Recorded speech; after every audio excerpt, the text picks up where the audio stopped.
Okay. Rob Barrett is here helping me with technology, so I am now on the camera. I hope everyone can see me.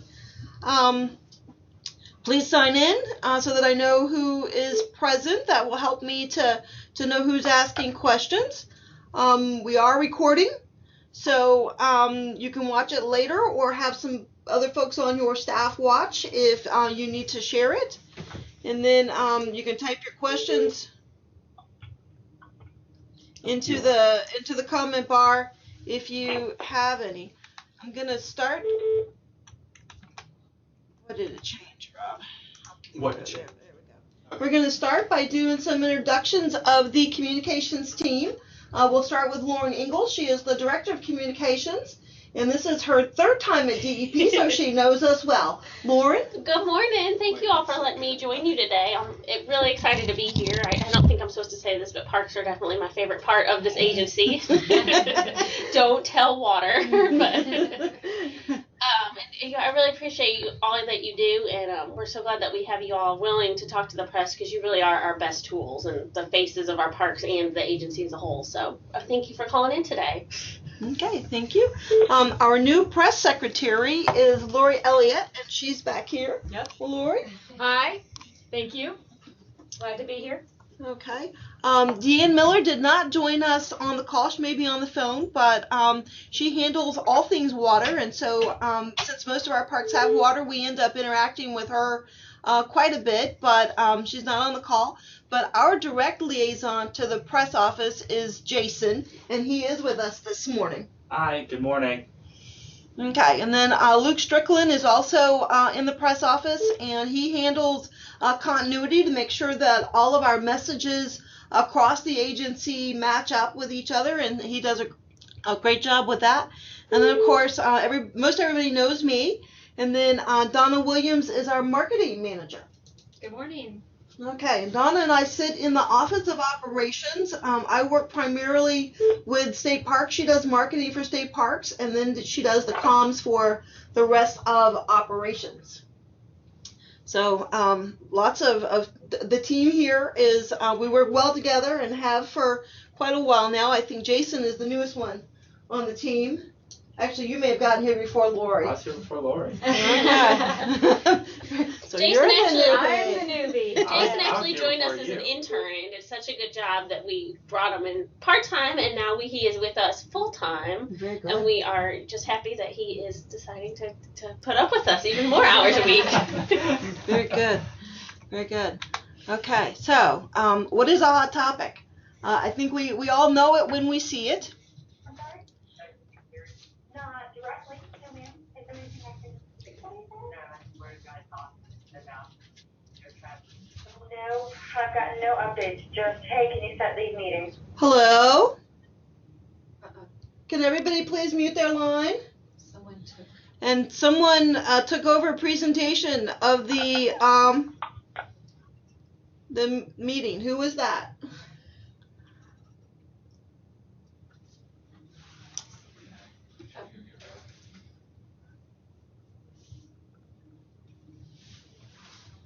Okay, so I don't know who did that. Did Rob leave? I think if you press that button. Okay.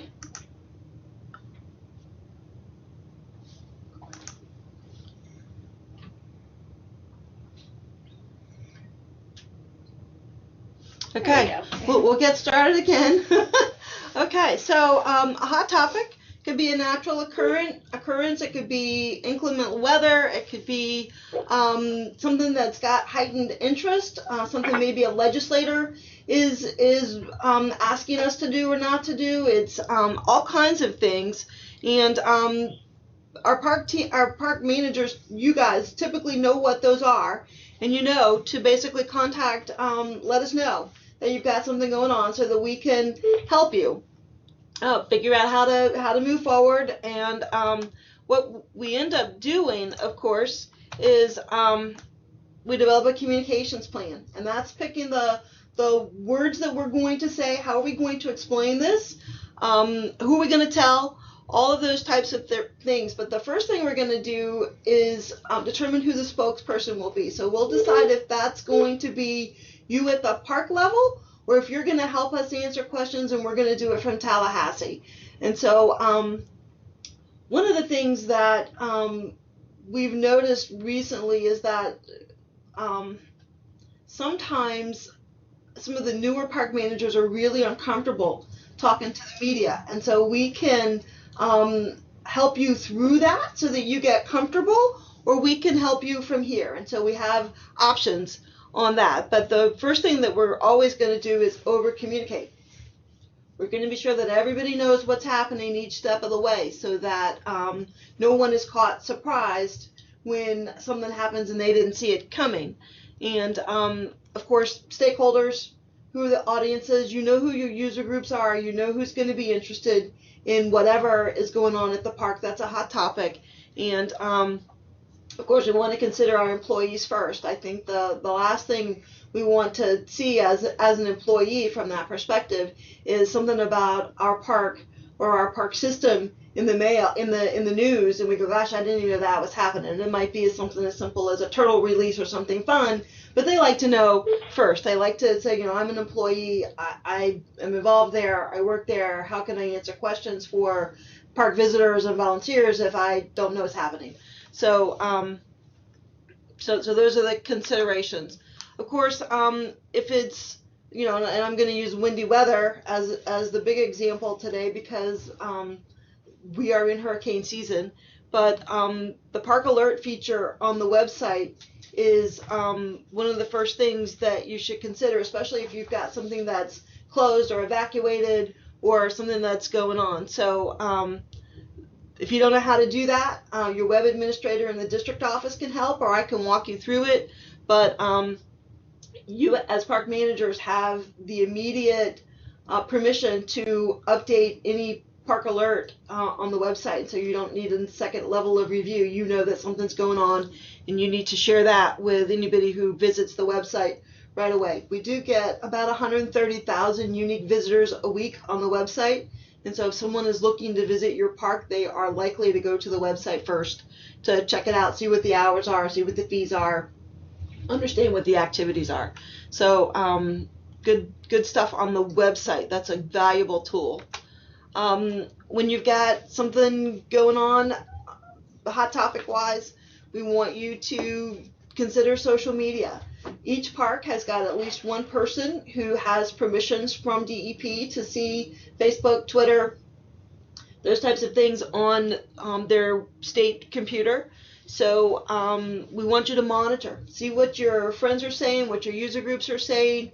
So if you're using social media, we want you to kind of keep a thumb on that. Be aware of what they're saying, so that if we need to respond, we'll decide if it's DRP that responds or if it's DEP that responds. But on behalf of the agency, you probably should not respond yourself unless it's obviously your friend's president and it's an ongoing conversation and it's something that's positive. And it could be that if we'll use the example of a beach renourishment or a construction project. When that project is done, it's good to put that on Facebook and say, oh, look, we're all bright and shiny new again. Let's, it's the construction part, the dust has settled and we're ready to get back to our normal business. So those are good things to keep in mind for social media. And if someone at your park does not have access, please let me know and I can request that through Otis to get everybody set up on Facebook and Twitter. Of course, you don't want to abuse that privilege. You want to use it for business-related topics during business-related hours. After you've written the comp plan, and there is a template of that, and I'll show you that in a minute. You want to work the plan, and so you've developed a timeline, you've decided who needs to know when, and of course it's a working document. It's always changing, they always update it. It just kind of keeps you moving along so that as you're preparing for whatever's going to happen and you know is going to happen, you can be prepared. So if you're having a public workshop, and that's a different situation, you're usually working with the Office of Park Planning or another group, you've coordinated that. The press office now assigns a public information officer to come down and handle the media during that process, during that meeting. So that might be somebody from Tallahassee. It might be someone from the district regulatory office who has gotten to know us really well and can help us with that. And so that way, when somebody from the media checks in at the public meeting, they talk to them, they find out what their questions are, they facilitate an interview, and so that way you don't have to set aside a staff member to do that during the meeting. So that way you can focus on the other things that are happening there. And then the benefit of that too is they immediately prepare a follow-up report that tells everybody who wasn't there what happened. So we have an idea of how many people were in the room, how many media members attended, and all of those types of things. When you're not the spokesperson, you have to figure out, when the reporter shows up with the camera and the microphone and says, so what's your reaction to this? You have to know what to say when it's not your place to respond.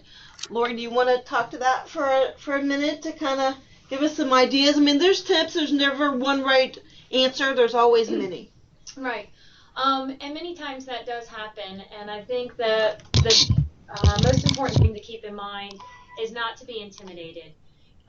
Depending upon the subject matter, many of you are experts in your field, and so take comfort in that. You know what you need to speak about, what you feel comfortable speaking about, and I think that's the most important thing. If the reporter just shows up, ask the reporter, what is it you're interested in? May I get a few of the questions so then this way I can prepare myself? Also, just to buy yourself some time so you can prepare, and if it's a subject matter that you feel like you need to, please do call up here just to let us know what's happening. But rather than say anything like that to the reporter, just say, hey, why don't you go out and take some B-roll or look around the park? I'm in the middle of something right now. Give me about 10 minutes and then I'll come back to you.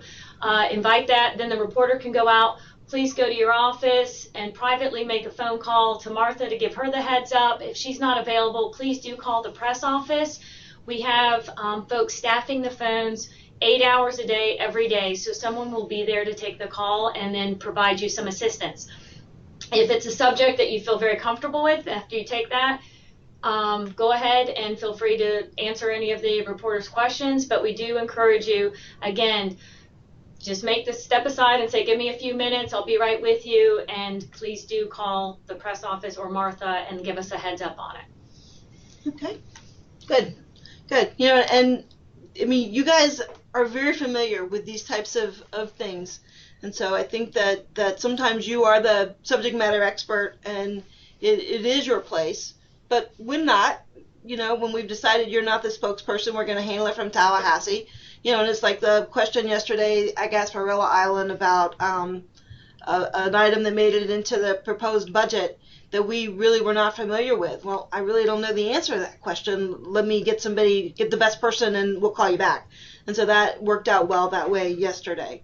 And Martha, I was going to say, there's always even reporters tend to take things too, so you might start being the right person to talk about the event coming up, and then if they try to take it a different way, that's when you can always, it's okay to say the same thing over and over. It's okay to not answer their question, but to make a point you want to make. So, if you're talking about the folk festival and they try to get into budget cuts or something else, you can just say, well, I'm really here to talk about the folk festival. We welcomed, this many thousand people this weekend. It was a great event. Last year we did this. We're excited to do it again this year.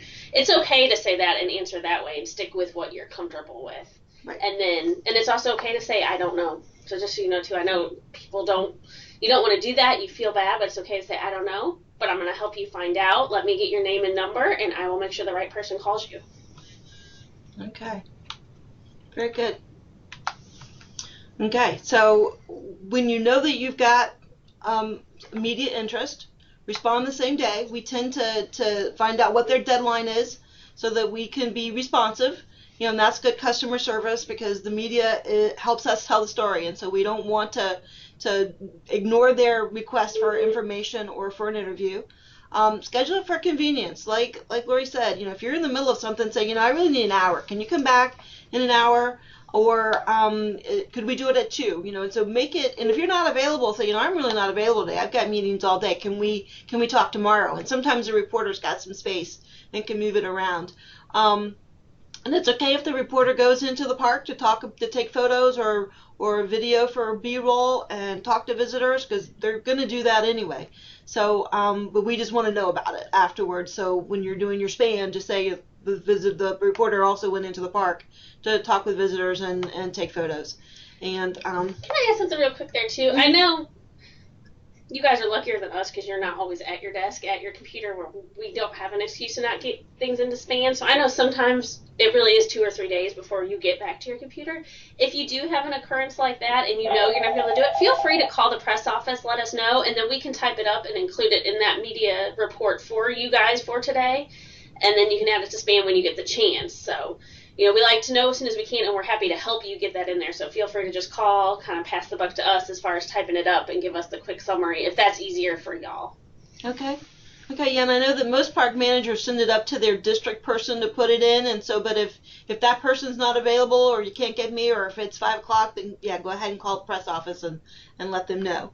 And again, you only can control what you do and what you say. Stay on topic, and so that's good information for everybody to keep in mind. And I think that most of you have got that part down pat.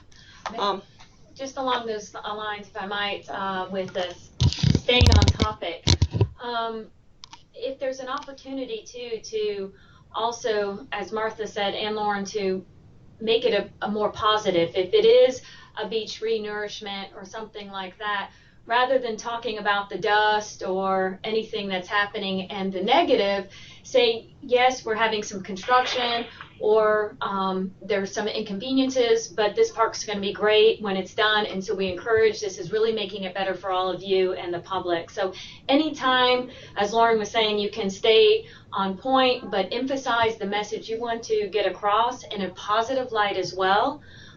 Encourage you to do that rather than focusing on the negative. Try to turn any negative into a positive if at all possible. Very good. And so obviously talking to the media, it's very important to know who you're talking to and what their output's going to be. Is it going to be in the newspaper? Is it going to be on radio? Is it TV? Is it live? Is it pre-recorded? And so that way you can judge too, if you know who they're writing for. You know, if they're talking, if it's Radio Disney, then you already know your audience is going to be children, and so it's fun and lighthearted, versus if it's something else, it might be a little bit different. So get their questions in advance if you can, so that way you can think about the answers and how you're going to present that, especially if it's verbally. Some people are not as quick verbally, and so they have to really think it through. Donald happens to be a natural. He just kind of answers questions off the top of his head, and sometimes I'm amazed at how he does that. But I have to think about it a little bit and be sure that I've selected the right words. And so one of the things that I do is I practice in front of a mirror when I can, so that I can determine in advance if I'm going to stumble over the words. And if that's the case, then I figure out a different way to say it.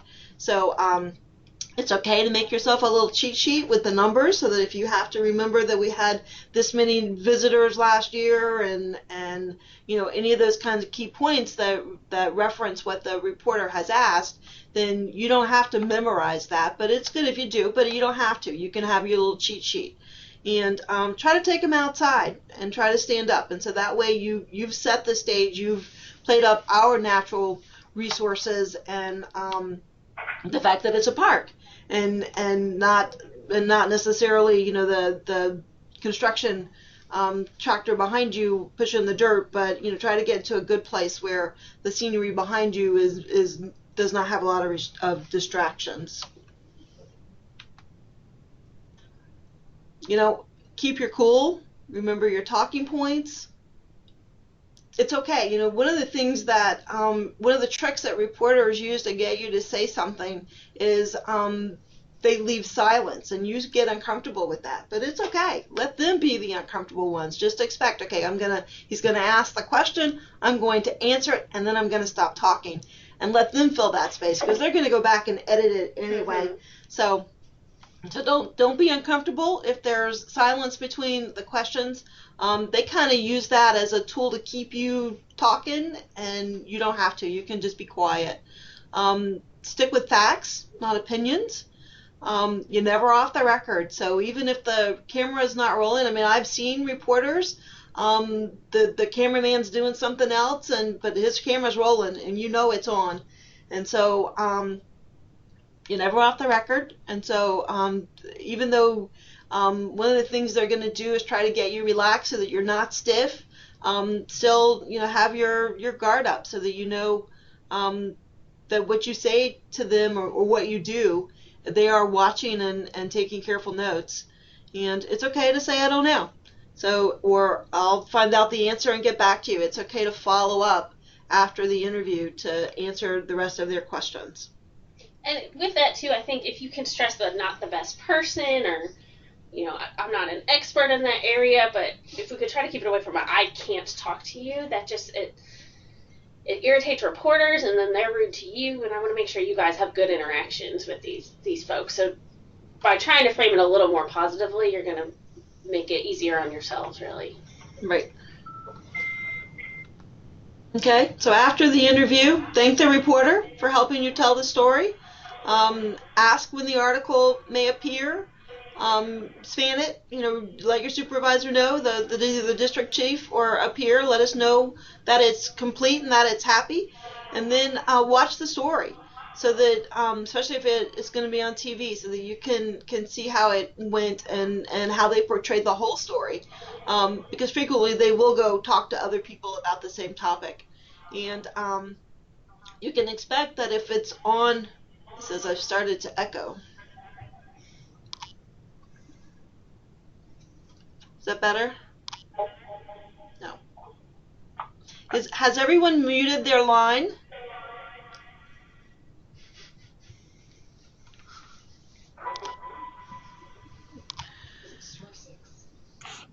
Yes. So *6 for everyone to mute their line.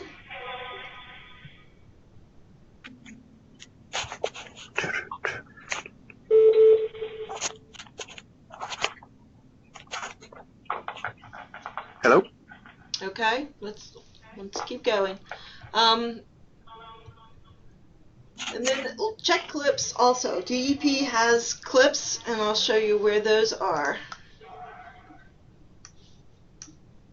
So if you go to the intranet page, Programs Communications, and right here you can get to news clips so that you can see the daily clips. And that way you can check to see if your story got in. And if it didn't get in, but you know it's out there, go ahead and send us a link to it so that we can add it the next day. Our clipping service does not catch everything, but they try.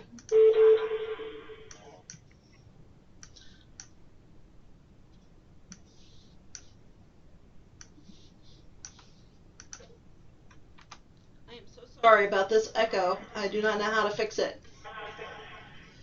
Okay, so I think everyone has spanned a contact before, so that's fairly simple. And then on the intranet page too,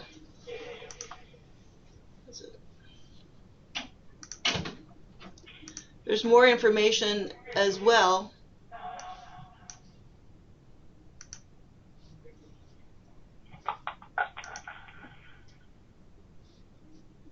Here.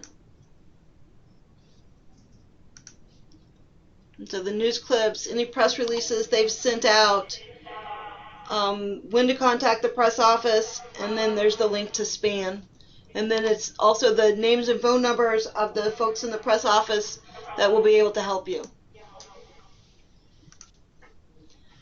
And so, questions. You can either type your question into the comment bar, or we'll take a leap of faith and unmute the phones and you can ask it out loud.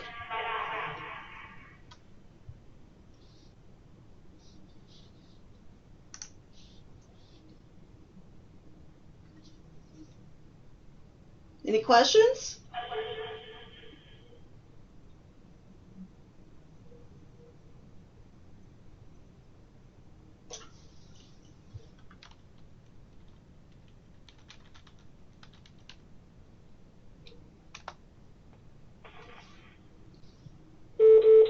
Okay. Well, our next webinar is next Thursday on the 25th, and we're going to talk about proactive, positive media, things to get promote your events. So that'll be on the 25th at 2. And here's where you get more information. One of the things that I carry with me all the time is the list of all the phone numbers for park managers. So if you do not have my cell phone, it's on your screen. So please make a note of that and call me anytime if you need me.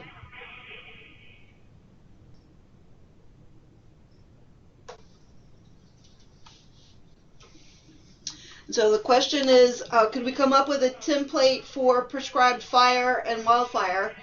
And the answer is yes. We can come up with some standard talking points for fire. Great idea.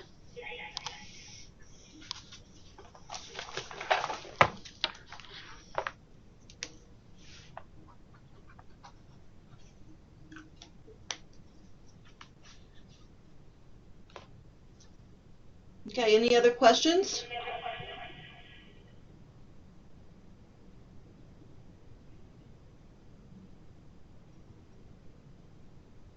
Yes, this slideshow will be available after the call, and the video will be available also with a transcript for anyone who wants to watch it again.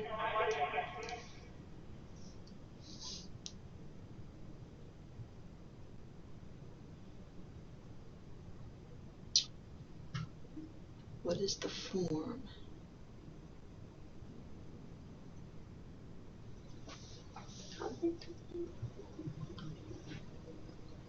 I don't know which form you're referring to. So help me with that. And yes, parks who reach capacity can use the alert to let people know that the park does close when it gets full at a certain time of day, especially on weekends. That's a very good use for the park alert.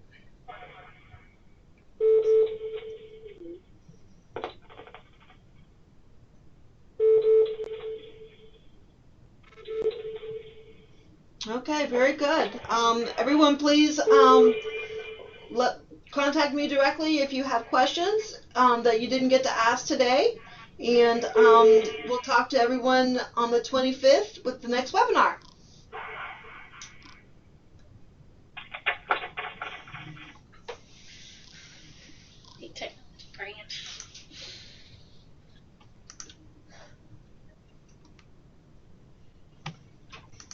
We ended just a few questions. Oh, okay.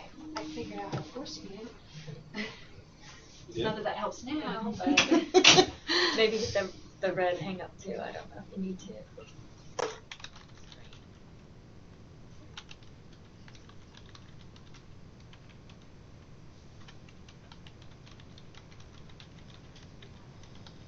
Well, that's all. Nothing changed. *5 is how you force mute. Good to know. It's a good trick.